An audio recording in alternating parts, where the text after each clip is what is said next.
Yes, ready, start. अध्यक्ष महोदय, हम एक ऐसे दोराहे पर खड़े हैं जहां हमारा भविष्य हमें आगे की तरफ ढकेल रहा है और अतीत पीछे की तरफ घसीट रहा है। हमें इस उलझन को किस तरह सुलझाएं और अपने जीवन का ऐसा ढांचा तैयार करें जिससे हमारी ज़रूरतें भी पूरी हों और हमारे मन और आत्मा को भी खुराक मिलती रहे। हम अपने किन पुराने आदर्शों को कौन सा नया रूप दे सकते हैं। हमारे देश की अपनी खास समस्याएं हैं और साथ ही हम दुनिया के बड़े बड़े मामलों से उलझे हुए हैं। दुनिया आज बहुत उन्नति करने के बावजूद भी ऐसा जान पड़ता है कि वह अपने आप पर से विश्वास खोती जा रही है। भारत में हम इस वक्त अपनी माली हालत सुधारने में लगे हुए हैं। पंचवर्षीय योजनाओं से हम अपनी जनता का रहन सहन उठाने की कोशिश कर रहे हैं और बहुत ही ठीक कर रहे हैं। इसके बिना किसी भी तरह की तरक्की संभव नहीं। कल्याणकारी राज्य का आदर्श तो अच्छा ही है, फिर भी यह एक चौथी और बेजान चीज़ हो सकती है, क्योंकि आज ऐसे देश भी दुनिया में हैं जो इस उद्देश्य को पा चुके हैं, पर उनके सामने भी नए नए सवाल और नई नई समस्याएं आ गई हैं और इन समस्याओं का वे मशीनों से या माली हालत सुधार कर सुलझा नहीं पाए। मानव स्वभाव की कुछ बुनियादी ज़रूरतों को पूरा करने में अब तक धर्म का काफ़ी बड़ा साथ रहा है, लेकिन उस तरह के धर्म की पकड़ अब ढीली हो चुकी है।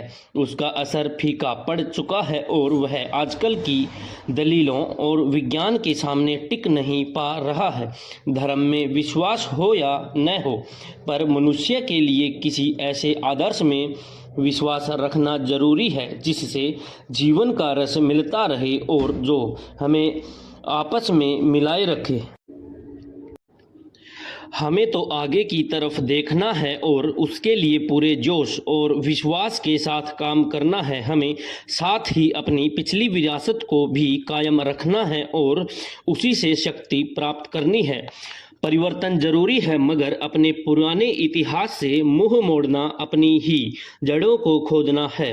अतः इस परिवर्तनशील समाज में यह देखना भी आवश्यक है कि इस परिवर्तन से कहीं किसी स्थान पर सामाजिक ढांचे को चोट तो नहीं पहुंचती या किसी रूप में सामाजिक नुकसान तो नहीं हो रहा है। माननीय महोदय, इस सदन के 10 सदस्यों ने जिस महत्वपूर्ण प्रश्न को, जिस करुणाजनक प्रश्न को इस सदन में उठाया, उसके बारे में मैं निवेदन करना चाहता हूं कि यह 10-12 सदस्यों की चिंता का विषय नहीं है। मेरे ख्याल से यह पूरे राष्ट्र की चिंता का विषय है। इसलिए इस प्रश्न को राष्ट्रीय दृष्टि से सोचना चाहिए और इसी दृष्टि को सामने रखते हुए इसके समाधान का जरिया सोचना चाहिए। मैंने इस प्रश्न को इसलिए राष्ट्रीय प्रश्न कहने की हिम्मत की है कि जिन लोगों को बचाने की, जिन लोगों की तकलीफ़ों की यहाँ चर्चा की गई है, उनमें से ज़्यादातर वे लोग हैं जिन्होंने हमारे राष्ट्र की सुरक्षा, हमारे राष्ट्र की इज्जत और हमारे राष्ट्र के गौरव को बचाने में अपनी जान की बाजी लगाकर हमारी सेनाओं की सहायता की है। इसलिए मैं कहता हूं कि उनके गौरव की जो गाथाएं हैं वे हमारे राष्ट्रीय इतिहास का एक अंग बन चुकी हैं। ऐसी हालत में अगर समय रहते हम उसकी सहायता नहीं करते, उनकी समस्याओं का समाधान नहीं करते, तो हमारा जो इतिहास है वह हमको कभी माफ नहीं कर सकेगा। मैं अपने शासन से यह कहना चाहता हूं कि इस बारे में शासन को जो दृष्टिकोण है वह कोई ज़्यादा अच्छा दृष्टिकोण नहीं है। मैं कहना चाहता हूं कि ये लोग ऐसे लोग हैं जिन्होंने राष्ट्र की प्रतिष्ठा के लिए इस देश की सहायता की है। उनके ऊपर हम लोगों का गर्व है और उन लोगों के बारे में मैंने स्वयं इस प्रकार के प्रमाण पत्र देखे हैं जिनमें हमारे सेना के सर्वोच्च अधिकारियों ने इस बात को प्रमाणित किया है कि इन लोगों ने सेना की बहुत ही जबरदस्त सहायता की है। और अपने जीवन का खतरा मोल लेकर हमारे देश की सुरक्षा के लिए काम किया है। ऐसे लोगों को अधिक से अधिक सहायता दी जानी चाहिए। इस समय कैंपों के अंदर उनकी जो दयनीय स्थिति है उसको तत्काल ठीक किया जाना चाहिए। मैंने सुना है कि शासन ने जो निर्धारित किया है उसके अनुसार भी उन्हें वस्तुएं नहीं दी जाती है और यह कहा जाता है कि ये वस्तुएं नहीं मिल रही हैं, इसलिए आप पैसे से लीजिए।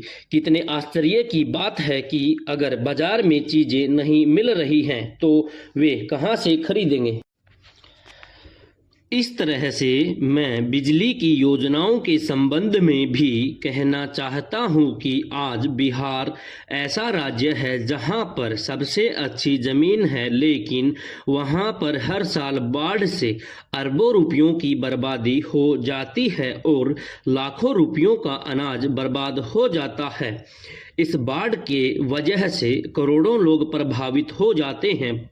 वहां पर अनेक नदियां हैं जिनमें हर साल बाढ़ आती है, जिसकी वजह से इस क्षेत्र में करोड़ों लोग प्रभावित होते हैं और तरह तरह के कष्ट सहते हैं। इसी तरह की हालत पूर्वी उत्तर प्रदेश की है, जो कि देश के आज़ाद होने के बाद भी आज पिछड़ा हुआ है।